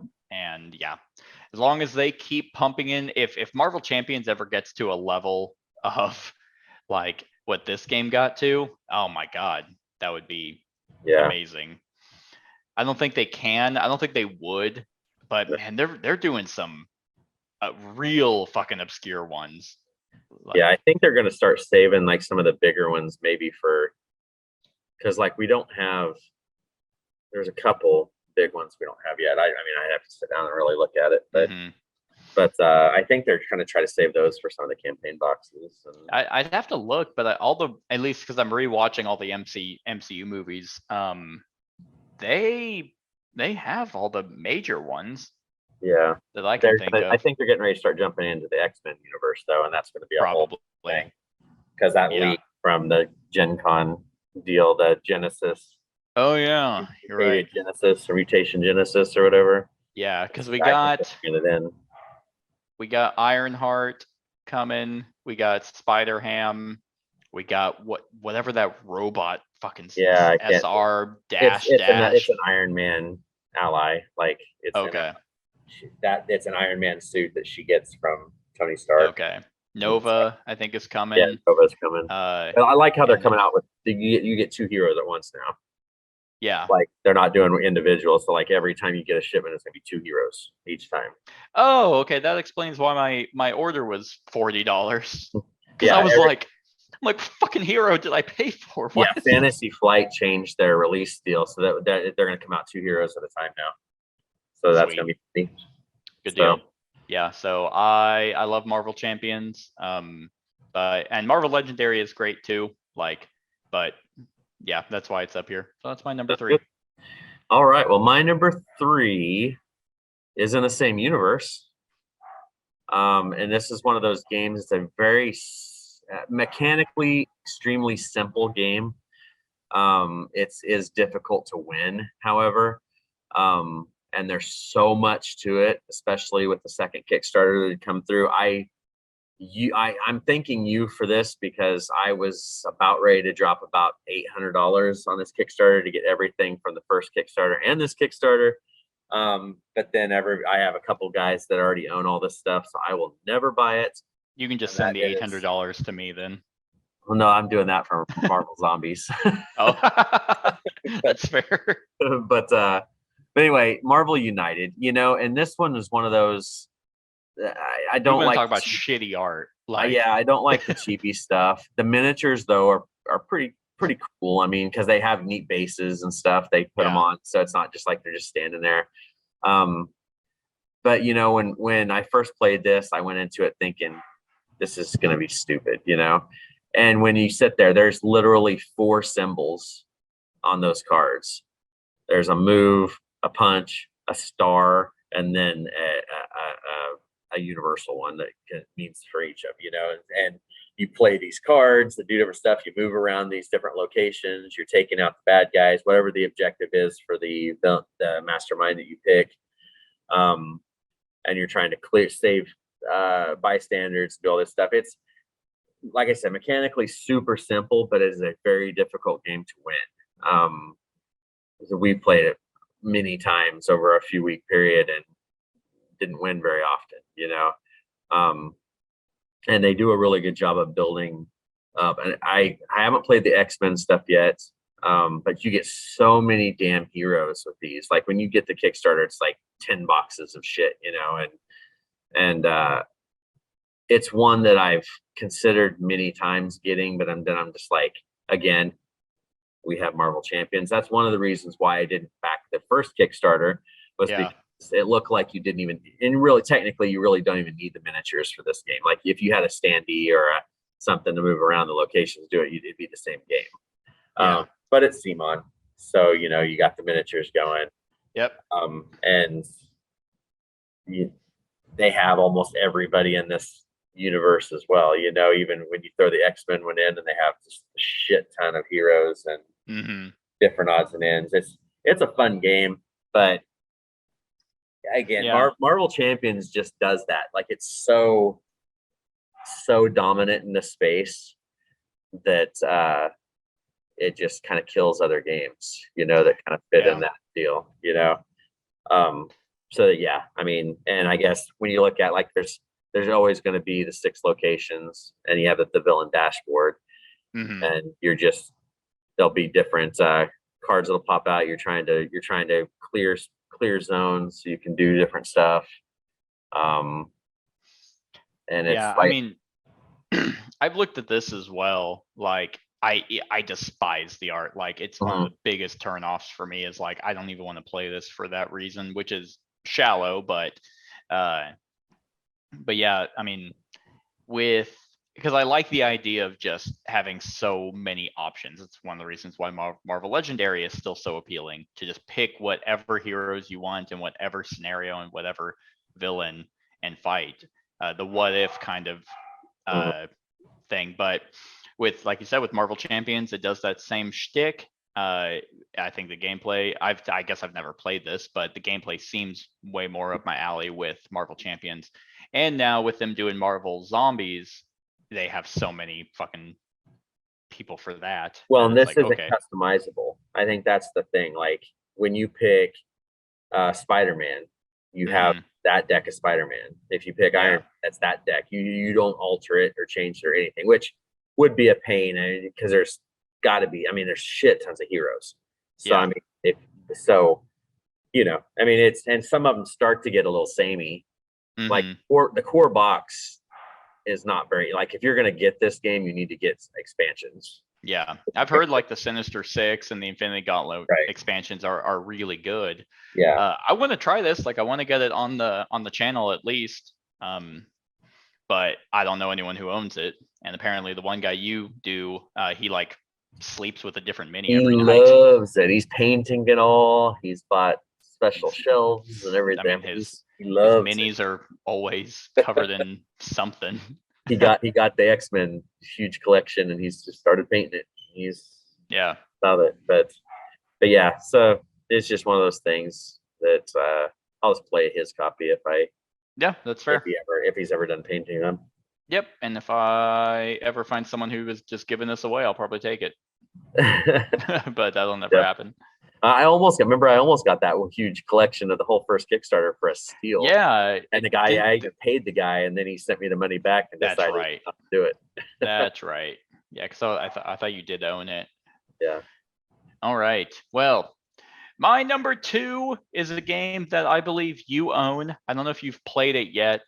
And this is once again, it's not a solo only. I believe you can play with other people, but it's a solo only game. And it is a very, very good solo game. I enjoyed the hell out of it, but there's a couple reasons why I won't own it that I'll go over as I talk about it. And my number 2 is Hadrian's Wall. So Hadrian's Wall, there's a couple reasons why. Is one, I mean, I would never want to play this with multiple people. So for me, it's kind of a solo only game. And 2, it is a roll and write. Not that that's a bad thing. Like, it's a very, very intricate roll and write. It's so deep. Like, it's in the same complexity as Paladins or Viscounts, but as a roll and write, which is extremely impressive because I'm so sick and tired of roll and writes coming out and they're made for 3-year-olds. It's like, man, another one of these where you fill in a circle and that's all you do. How cool. Like, hate this one and Dinosaur Island roar and write were like super shocker. It's like, oh my God, there's actually depth to this. You have to think. But with this one, it's I mean, that's really it. Like, you utilize different, I mean, look at that. No, it's nuts. Like, those are 2 separate sheets. The left side is kind of your it's kind of your defense and your resource management, like where you're gonna go up on tracks, like, because that's where you're building the walls to defend yourself, and then you're also filling up these tracks for the various types of resources that you can get. So that's kind of the left side, and then the right side are the 5, I think it's 5. Yeah, the 5 different factions that you can go in, and there is so much different avenues of strategy that you can go for to win the game. And in like, and they use the same type of system as like Paladins, where you use specific colored workers to do actions, and then you can turn other workers. Like, there's combos in this that make it so satisfying, to where you have like 5 workers, and normally you'd be like, oh, I can only do 5 actions, but you can do things within the game to stretch those 5 actions into potentially 10 actions and just get to go. It just feels really, really good. Each of those factions do something different. It's a completely different strategy. Going for objectives like that are up at the top are going to be different each time. It's so solid of a roll and write that I theoretically have been like, I want to own this. But what keeps me from buying it is that because it's a roll and write, and the only thing that's really in that box, the reason why it's so heavy, is you just have 2 of those massive sheets. So there's not a lot of variation. Like, eventually, like, I feel like you would run out of things to do, and now you just have a box of paper. So that's kind of my hang up, is the reason why I don't want to own this, And again, like a few of these other ones, I wouldn't just sit down and play it myself. Especially unlike those simpler roll and writes where you could just break out a game in 5-10 minutes. This is not that game. Right. It's probably, man, 30-45 minutes. Let's see. Hadrian's Wall. Yeah, 30-60 minutes is what it's saying on board game. That's pretty accurate. I gave it a 9 out of 10. I mean, it's even saying it's best with 108 people say it's best with one. Yeah. Like 85%, which I very much agree. This is too meaty of a roll and write to give a shit about what anyone else is doing. And you're engaged. Have you played this yet? You have played Yes, this, right? I've played it once. Okay. Yep. Yeah, I think whenever I was gearing up for the run through, I think I played it like 3 times in a row. Like I was really into it, and yeah, it's very, very good. And Garfield Games definitely showed what roll and writes could be. Like this is more up my alley than things like On Tour, where it's like roll 2 dice and write them down somewhere. Like, and that's it. So yeah, I mean that's really it. Like I can't praise this game really enough for the way it is. But at the end of the day, solo only, not only, but solo mainly, and not like the highest amount of replayability that I would want. That'll work. That's my number 2. All right. Well, my number 2 is a crossover. Yeah, is it Marvel Legendary? Why it is. Yeah. I really don't have a whole hell of a lot more to say about it. I mean, we kind of discussed this one. I mean, I had pretty much, I think I was just shy of the newest expansion when I sold mine. Yeah, actually, I think they've released like 2 others since. Yeah. So it's like, I mean, those huge boxes, like I never took those boxes off the shelves once Marvel Champions came out because it's much faster setup. The setup time of this game kills it. It's setup and tear down because you have to sort all the cards out by heroes, sort all them about henchmen, sort all the, it just took so long for this game. Like if this was an app, then that would be pretty sweet. Because Legendary, there's a Legendary app that plays the game. It's not Marvel Legendary. It's called like Legendary XP or Legendary XLP or something like that. Gotcha. I actually have that because I play tested it. And it's this game. It's just fantasy. Okay. And but yeah, I mean, it's just that whole damn teardown and setup time for this game just also killed it. With Marvel Champions, you just you plop your decks out, you put your scenario, you pull out your deck, your hero, and go. Slap it on the table, and you just go to town. Exactly. Grab those villains by the shoulders and just plop it out. So that's what I do when I play Marvel Champions. There you go. But yeah, that's why you sleeve your cards though, right? I'm actually looking to get the Marvel Champions specific sleeves. That's going to be a slow going process because that's going to cost some money. So, but yeah, I think ultimately, if there was an app for this, that would be pretty sweet, or a Steam game. Yeah. Like I think that would be pretty dope. I highly doubt it is. Nope. Yeah, I was trying to find that one, the Legendary that I have on here. I mean, even if it was on Board Game Arena, that'd probably be better. If you want to try it, it's called Legendary DXP, and it's playing Marvel. It's playing Legendary, but it's the exact same game as Marvel Legendary. It's just fantasy. I see. Nah, I'd rather play if I'm gonna play Legendary, I want it to be Marvel. Yeah, exactly. But just in case, if like the gameplay, because Legendary Encounters is still by far the best way to play this system with like the aliens and stuff like that. Those are my favorite. Yeah. But anyway, that's my number 2. Sweet.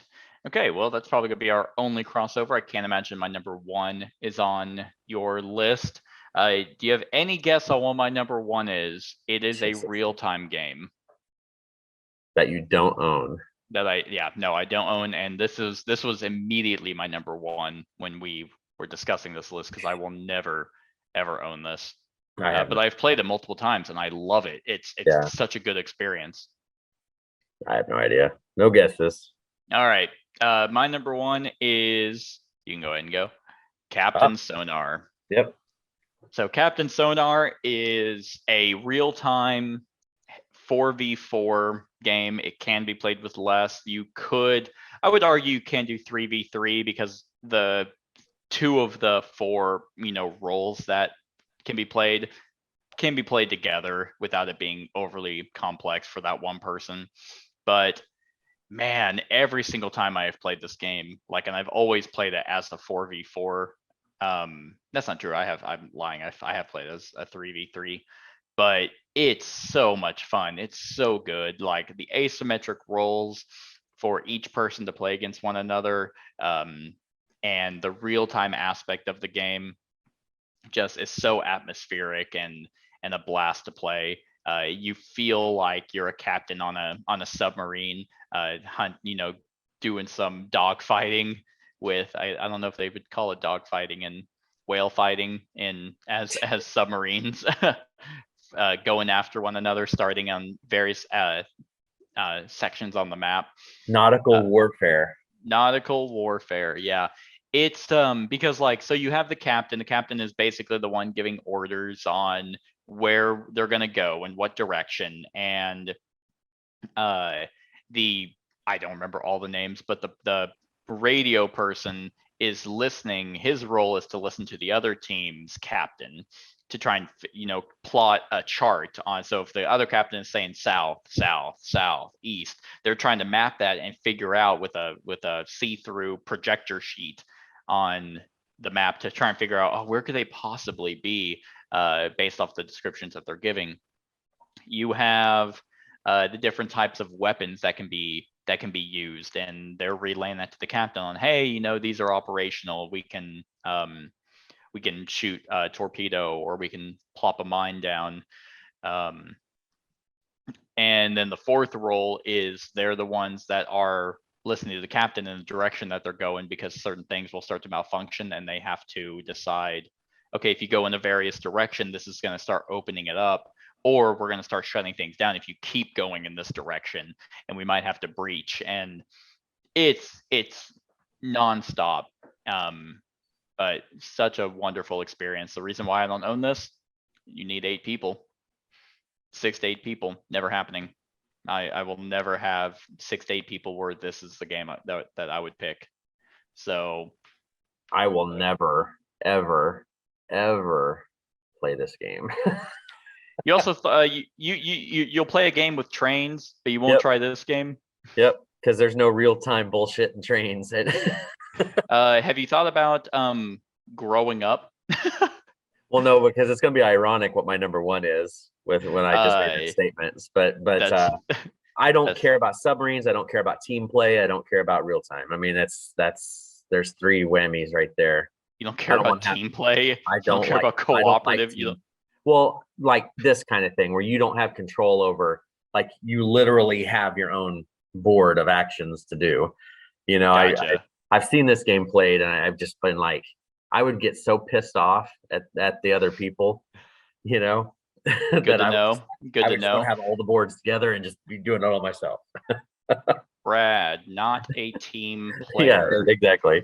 Hey, that's why I play solo games. Right? Because your wife doesn't even want to play games with you. She wants to play competitive so she can pick like, that's isolated teacher does not get along well with others. Yes. This will all be in your fucking report card, and it's like, Yep. Brad, noticing you're having some social issues. Yep. Okay, so well, fine. Suck it. This game is great. It's so good. Technically, it can be played turn by turn. So for people like you, right, you can handle it. I It still get sucks. pissed off because people wouldn't take and I'd probably be the one messing up most of the time. Right. So people are getting mad at you. It's like, why didn't you fucking tell me that? No, I've always had a good time with this. The first time ever playing this, both the ships, I think you can take 3 shots before you blow up, 3 or 4. And both of us had taken enough damage that one more hit would kill us. And then we're both talking to, I think I don't remember the role names, but the person who can tell us we can shoot like a torpedo. And we're talking and we're like, are you sure? Like, is that where they're at? And so we both fired a torpedo and hit each other and blew each other up. And it was like, that's insane. It's so good. Like, but yeah, there's a lot that can happen in this game. It could, if you're not playing with the right people. I've had it to where the other team's radio person could not figure out where we were because he either wasn't listening or he misheard. Right. So, but you Yep. can ask for clarifying thing. It's not like so nonstop that if you hear someone say, I don't know, I think north, south, east, and west all sound pretty distinct, but in the chaos of it, you might hear east for west or something. You can be like, hey, did you say east? And they're like, yeah. It's like, okay, because Gotcha. then it's fair that way. But yep, literally the only reason why I don't own this game and won't is because I will never have 6 to 8 people to play. Well, Yeah. 6 or 8. So Just be a convention game. Or game day. Yeah. Like if there's a lot of players, that's the last time I played it was at a game day. But yeah, that's my number 1, Captain Sonar. All right. I wish I could say good pick. All right. So my number 1 is a game that I have played one time and one time only. It is my favorite game on this list. Okay. But I will never own it because it would be very, very sad playing this game solo because nobody else would ever play it with me. And I shied away from this game at the beginning because it has real-time elements, but it is spaced out. So you have a planning period and then you have 2 minutes of real time. And then is it a game that I own? It is a game you own. And is it a game that makes you a hypocrite? Well, not really, because it's just 2 minutes and then you stop. Yeah, right. And you have time to plan everything. Technically, yeah. Right. Technically, you do have time to plan in Captain Sonar because you can breach and that pauses the game. Well, this one doesn't have submarines. This one has aliens and guns. But no, this one was one I was hesitant on because I kept hearing it's a real-time game, and it is. But it's just 2 minutes at a time. So unlike, let's say you talked about the Space Alert. Oh, you know, yeah. that's like 10 minutes of intense, like real-time stuff that you're going. This is 2 minutes. Okay, let's sit down and figure out what's going on now and look at the board, kind of figure out a plan. And then because me and Kat played it, and I remember, it's like, okay, who's going to cover the door this round? So then it was just like, and then 2 minutes, start rolling dice like crazy, killing shit, throwing it off the board, all that stuff. And then, okay, 2 minutes up, and it's like, this one worked for me better. But like I said, nobody in this area, nobody at my house would play this with me. So I can only imagine what it would look like me being like solo play this. Oh my God, 2 minutes, throwing something. Just like, Yeah, and I think you have to control 2 people. Right. So it'd just be stupid. So that's why I didn't get it, because I think at least 3 players on this is probably the best. I've played it too. Yeah, I mean, two's fine. I'm not saying it's bad. I think just having that 3, because it's definitely an intense situation. That's a difficult game. The miniatures are awesome. This was one of those that the first project kind of came out and it kind of had some issues down the road, and then Simon the masses caused the designer to quit the hobby. Right. Because that's what you want. Right. I really want something, so I'm gonna bully the guy that's gonna get it to me. Oh wait, I didn't get it. How weird that didn't work out. So this one's just it's super fun, and having that being able to have that planning period where we just kind of sit there and just see the swarm of all that shit on the board and know, okay, who's gonna, like, I'm just thinking about the game we played. You had to protect that stairwell. You didn't want them to get into the ship or whatever it was we were trying to protect. And so we were just kind of hanging out there. You're killing shit. You get you get stuff for killing them, and you can Yeah. you think you can level up your weapons and different odds and ends, and Yeah, you can get items that you can use. They have Right. the boss monsters, different event cards, different scenarios that you can do. right. If Yeah. this was a game like this would probably be one of my top CMON games. Hmm.